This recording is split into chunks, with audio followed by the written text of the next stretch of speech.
أعوذ بالله من الشيطان الرجيم. بسم الله الرحمن الرحيم. وكأي من قرية عتت عن أمر ربها ورسله فحاسبناها حسابا شديدا وعذبناها عذابا نكرا فذاقت وبال أمرها وكان عاقبة أمرها خسرا. أعد الله لهم عذابا شديدا فاتقوا الله يا أولي الألباب الذين آمنوا قد أنزل الله إليكم ذكرا.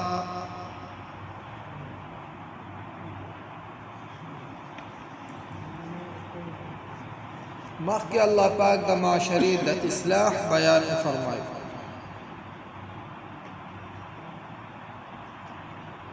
وس الله پاک خپل قانون بیانوي چې کله یو انسان د الله پاک د احکاماتو خیال او لحاظ نه کوي او په معاشره کې د بګړاو پیدا کوي، نو د هغې نتیجه هغه بیا د نقصان او د تاوان. نو الله پاک فرمایل وکأي من قرية عتت عن امر ربها ورسله فحاسبناها، او ډیر د کلو والونا عتت عن امر ربها نافرمانی کړي وا د رب د حکم د رب خپل، ورسله او د رسولانو د هغه. نو الله پاک فرمایي چې د دغه خلقو نتیجه او انجام بیا څه شو. نو الله فرمایل فحاسبناها حسابا شديدا، حساب وکړو مونږه د هغو سره حساب سخت.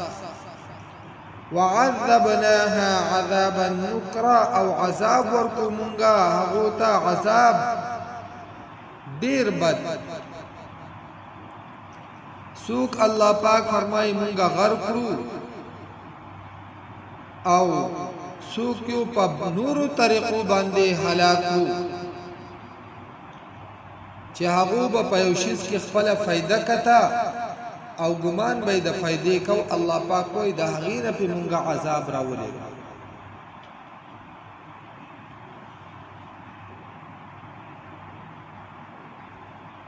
د کله چې قحط راغی او ډیره سخته ګرمي جوړه شوه چې ساه اغستل مشکل شو،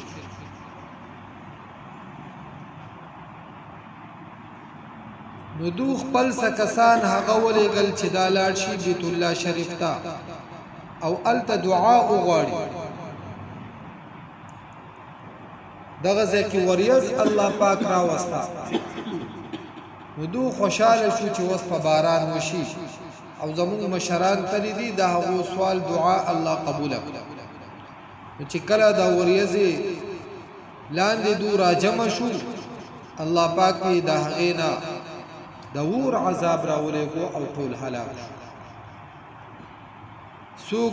د چغې په ذریعه باندې، څوک د هواګانو په ذریعه. الله پاک فرمای فحاسبناها حسابا شدیدا مونږ د دو سره سخت حساب وکړو او ډیر ناشنا بد عذابونه دا په مونږ راوړو فذاقت وبال امرها نو وسکل دو سزا د کار خپل وکانه عاقبت امرها خسرا او شو انجام د کار ددو خسرا تاوان دو چې نافرمانی د خپل رب کولا نو په دنیا کې هم الله پاک وي مون په عذاب راولېګو او انجام د دو هغه هم د تاوان شو چې هغه جهنم الله دې زموږ حفاظت وکړي اعد الله لهم عذابا شديدا تیار کړی دی الله پاک د دو د پاره عذاب سخت فاتقوا الله پس ير وکید الله پاک نه یا اول الالباب الذين امنوا اے خوندانو د صفاعت هغه کسانو چې ایمان راوړل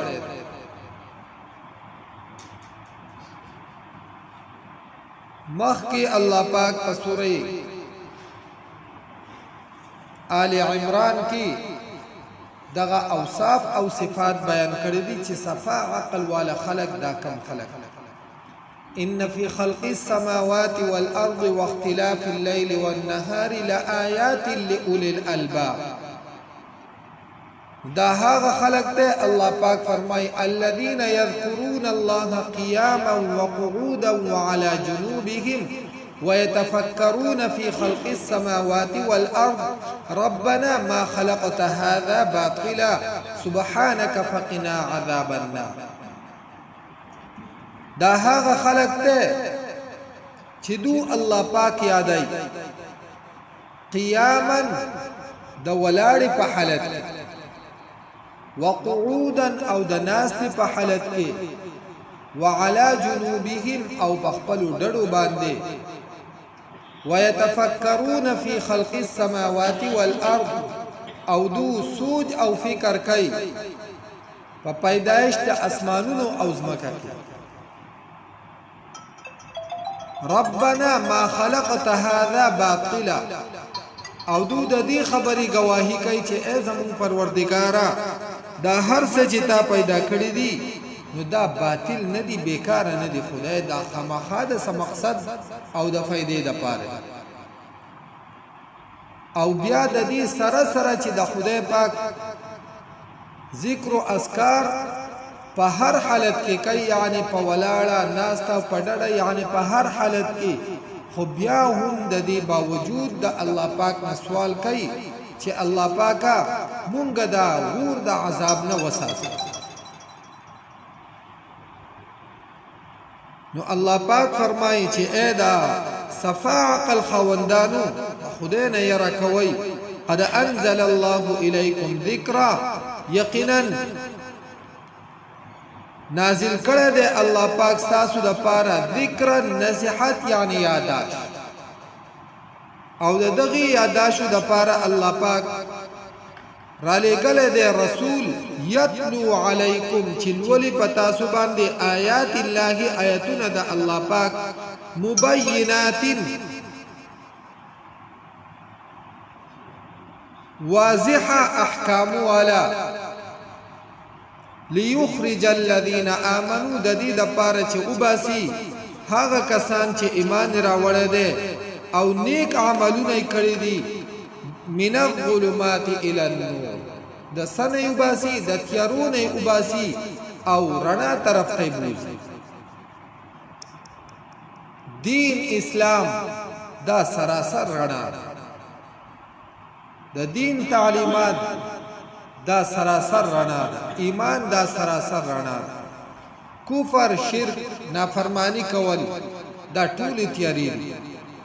نو الله پاک فرمایي ومن يؤمن بالله چا چې ایمان راوړو په الله پاک باندې ويعمل صالحا او عمل وکړو برابر يدخله نو الله پاک فرمایي چې داخل بکو دلرا جنات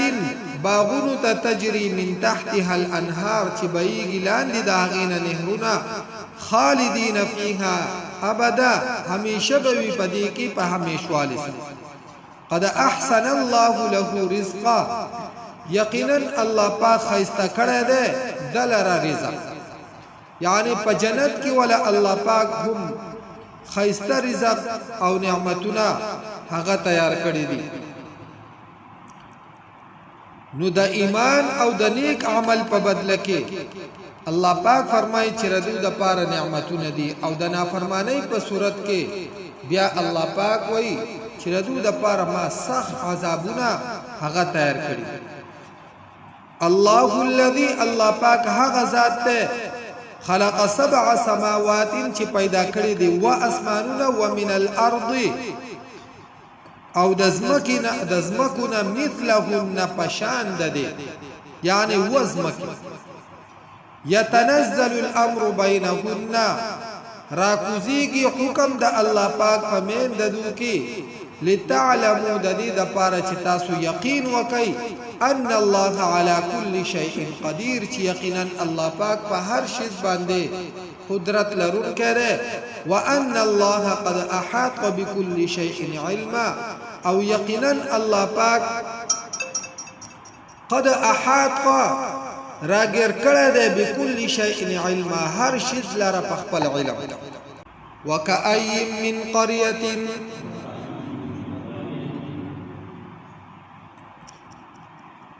او ډیر د کلو والنا عتت عن امر ربها نافرمانی کړي و د حکم در خپل ورسله او د رسولانو دهغه فحاسبناها پس حساب وکوم غداغو سرا حسابا شديدا حساب سخت وعذبناها او عذاب ورکومنگا غوتا عذابا نکرا عذاب دیر بد فذاقت پس وسکلهغو وبال امرها سزا د کار خپل وكان عاقبة امرها او شو انجام د کار داغو خسرا تاوان اعد الله لهم تیار کړه دے الله پاک د دوی د پاره عذابا شديدا عذاب سخت فاتقوا الله پس یرا کوي د الله پاکنا یا اولی الالباب اے خواندانو د صفا عقل الذين آمنوا هغه کسان چې ایمان راوړی دي قد انزل الله یقینا نازل کړی دی الله پاک الیکم ذکرا تاسو ته یاداش رسولا را لګلې دی رسول یعنی ردغی یاداش لپاره الله پاک پیغمبر را لګلې یتلو علیکم چلولی پتا سو باندې آیات الله آیاتنا د الله پاک مبینات واضح حکم والا ليخرج الذين آمنوا د دې لپاره چې وباسي هغه کسان چې ایمان راوړی دي وعملوا الصالحات او نیک عملونه کړی دي من الظلمات الى النور د تیارون رڼا طرف ته ومن يؤمن بالله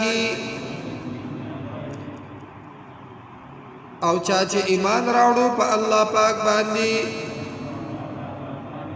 ويعمل صالحا او عمل وکونی يدخله داخل بکی دلرا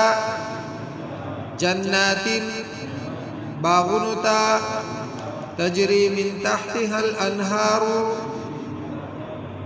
چی بایگی بلاندی داغین نهرنا خالدین فیها ہمیشہ بوی پدی کی ابدا فهمیشوالی سرا قد احسن الله له رزقا یقینا خیسته کړی دی الله پاک دلاره رزق الله الذي الله پاک هغه ذات ته خلق 7 سماوات چې پیدا کړی دی و اسمانونه ومن الارض او د ځمکې مثلهن پشان د دې يتنزل الامر راکوزیږي حکم د الله پاک بینهن پمند دو کې لتعلموا د دې د پاره چې تاسو یقین وکئ ان الله على كل شيء قدير یقینا الله پاک په هر شی باندې قدرت لرونکی دی وان الله او یقینا الله پاک قد احاط یقینا راګر کړی دی بكل شيء هر شی لرا علم علم خپل کی